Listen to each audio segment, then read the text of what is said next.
দেখে রাখো, তার জন্যই আমরা বেঁচে আছি।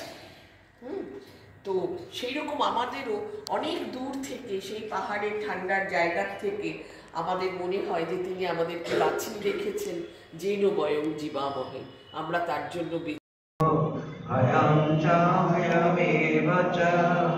अहिंसा समता पुष्टि स्तपोदानं यस्तितः सम्य उभयोर्विन्दते फलं यत्साङ्ख्ये प्राप्यते स्थानं तद्योगैरपि गम्यते एकं शङ्खं च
যে জ্ঞানী পুরুষের মনে কি আছে না আছে আমরা অজ্ঞানী কিন্তু সেটাকে মানে এস্টিমেট করতেই পারি না।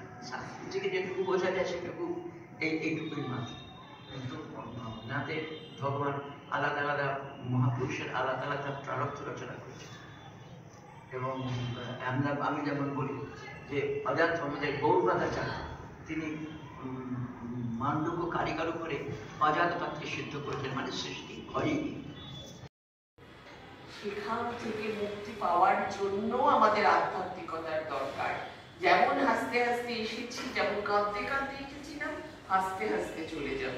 সেজন্য আমাদের জীবনের এই আধ্যাত্মিকতার প্রয়োজন রয়েছে।